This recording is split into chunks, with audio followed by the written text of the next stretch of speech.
Chapter 10.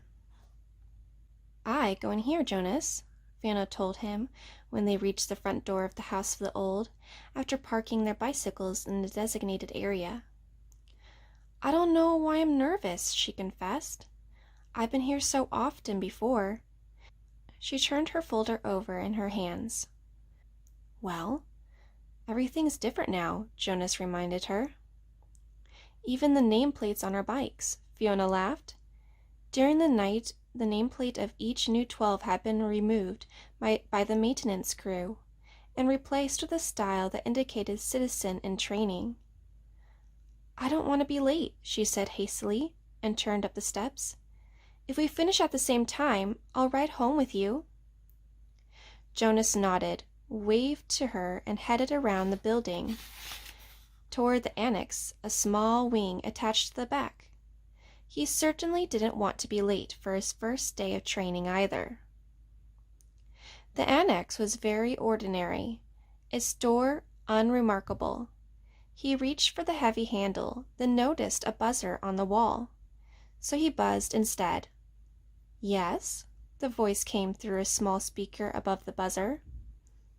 "It's, Jonas. I'm the new... Come in." A click indicated that the door had been unlocked. The lobby was very small and contained only a desk at which a female attendant sat working on some papers. She looked up when he entered. Then, to his surprise, she stood. It was a small thing, the standing, but no one had ever stood automatically to acknowledge Jonas's presence before. "Welcome, receiver of memory," she said respectfully. "Oh, please," he replied uncomfortably. "Call me Jonas." She smiled, pushed a button, and he heard a click that unlocked the door to her left. You may go right on in," she told him. Then she seemed to notice his discomfort and to realize its origin. No doors in the community were locked. Ever. None that Jonas knew of, anyway. "The locks are simple to ensure the receiver's privacy because he needs concentration," she explained.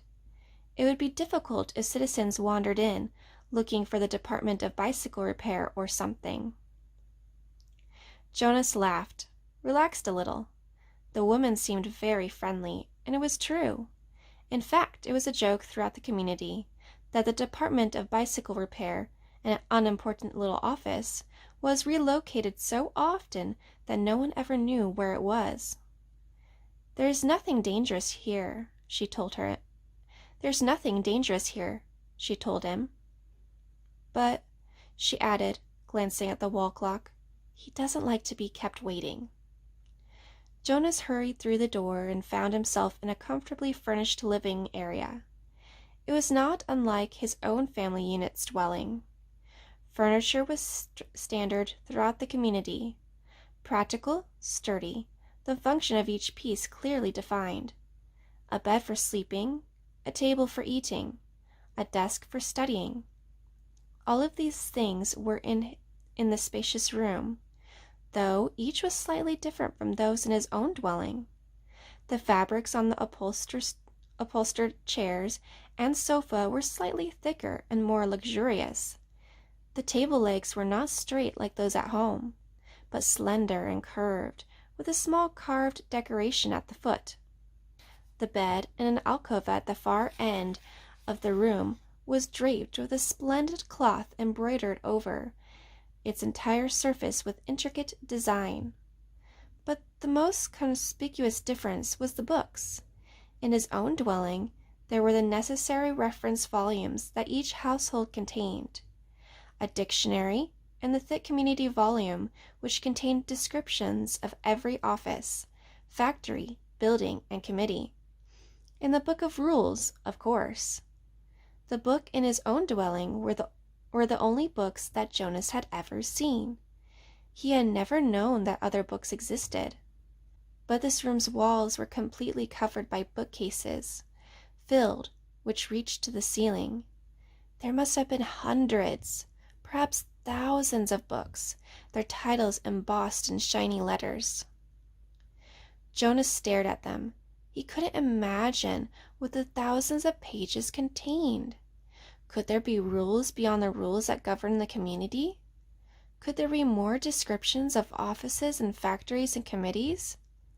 He had only a second to look around, because he was aware that the man sitting in a chair beside the table was watching him.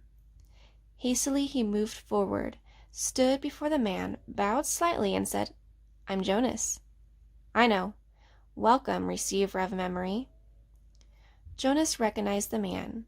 He was the elder who had seemed separate from the others at the ceremony, though he was dressed in the same special clothing that only elders wore. Jonas looked self-consciously into the pale eyes that mirrored his own. "Sir, I apologize for my lack of understanding." He waited, but the man did not give the standard accepting of apology response. After a moment, Jonas went on. "But I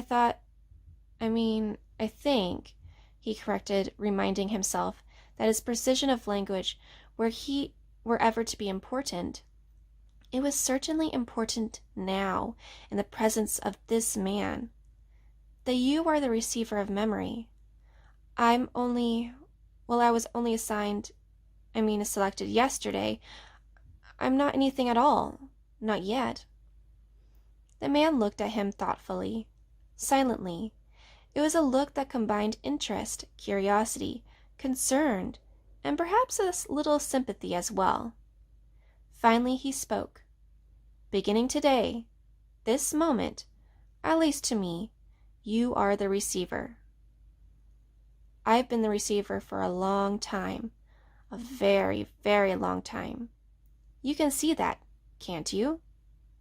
Jonas nodded. The man was wrinkled, and his eyes, though piercing in their usual lightness, seemed tired. The flesh around them were darkened into shadowed circles. "I can see that you are very old," Jonas responded with respect. The old were always given the highest respect. The man smiled. He touched the sagging flesh on his own face with amusement. "I am not, actually, as old as I look," he told Jonas. "This job has aged me. I know I look as if I should be scheduled for release very soon, but actually I have a good deal of time left." "I was pleased, though, when you were selected. It took them a long time. The failure of the previous election was 10 years ago, and my energy is starting to diminish. I need that strength I have remaining for your training. We have hard and painful work to do, you and I. Please sit down," he said, and gesturing toward the nearby chair. Jonas lowered himself onto the soft cushioned seat. The man closed his eyes and continued speaking. "When I became a 12, I was selected as you were. I was frightened, as I'm sure you are." He opened his eyes for a moment and peered at Jonas, who nodded. The eyes closed again. "I came to this very room to begin my training. It was such a long time ago. The previous receiver seemed just as old to me as I do to you. He was just as tired as I am today." He sat forward suddenly, opened his eyes, and said, "You may ask questions. I have so little experience in describing this process. It is forbidden to talk of it." "I know, sir. I have read the instructions," Jonas said. "So I may neglect to make things as clear as I should," the man chuckled. "My job is important and has enormous honor, but that does not mean I am perfect, and when I tried before to train a successor, I failed. Please ask any questions that will help you." In his mind, Jonas had questions. 1,000. 1,000,000 questions. As many questions as there were books lining the walls. But he did not ask one. Not yet. The man sighed, seemed to put his thoughts in order. Then he spoke again. "Simply stated," he said, "although it's not really simple at all, my job is to transmit to you all the memories I have within me. Memories of the past. Sir, Jonas said tentatively, I would be very interested to hear the story of your life and to listen to your memories. I apologize for interrupting, he added quickly. The man waved his hand impatiently. No apologies in this room. We haven't time.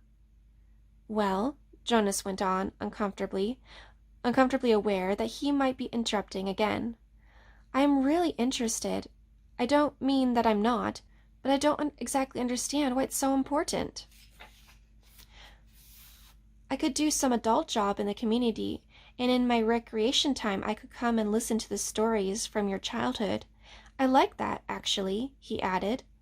I've done that already in the house of the old. The old like to tell about their childhoods, and it's always fun to listen. The man shook his head. No, he said. I'm not being clear. It's not my past, not my childhood that I must transmit to you. He leaned back, resting his head against the back of the upholstery chair. It's the memories of the whole world, he said with a sigh. Before you, before me, before the previous receiver, and generations before him. Jonas frowned. The whole world? He asked.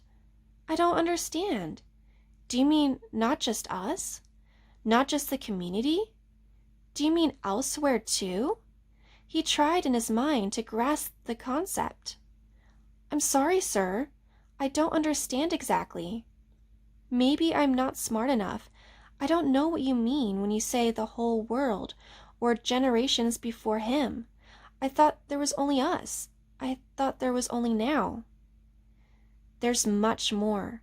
There's all that goes beyond, all that is elsewhere, and all that goes back and back and back. I received all of those when I was selected, and here, in this room, all alone, I re-experience them again and again. It is how wisdom comes, and how we shape our future. He rested for a moment, breathing deeply. I am so weighted with them, he said. Jonas felt a terrible concern for the man, suddenly. It's as if, the man paused, seeming to search in his mind for the right words of description. It's like going downhill through the deep snow on a sled, he said finally. At first it's exhilarating, the speed, the sharp, clear air, but then the snow accumulates, building up on the runners, and you slow. You have to push hard to keep going, and... He shook his head suddenly and peered at Jonas. That meant nothing to you, did it? He said. Jonas was confused. I didn't understand it, sir. Of course you didn't. You don't know what snow is, do you? Jonas shook his head. Or a sled? Runners? No, sir, Jonas said. Downhill? The term means nothing to you? Nothing, sir. Well, it's a place to start. I've been wondering how to begin. Move to the bed and lie face down. Remove your tunic first. Jonas did so, a little apprehensively. Beneath his bare chest he felt the soft folds of the magnificent cloth that covered the bed. He watched as the man rose and moved first to the wall where the speaker was. It was the same sort of speaker that occupied a place in every dwelling, but one thing about it was different. This one had a switch, which the man deftly snapped to the end that said off. Jonas almost gasped aloud. To have the power to turn the speaker off? It was an astonishing thing. Then the man moved with surprising quickness to the corner where the bed was. He sat on a chair beside Jonas, who was motionless, waiting for what could happen next. Close your eyes. Relax. This will not be painful. Jonas remembered that he was allowed, that he had been encouraged to ask questions. What are you going to do, sir? He asked, hoping that his voice didn't betray his nervousness. I'm going to transmit the memory of snow, the old man said, and placed his hands on Jonas's bare back.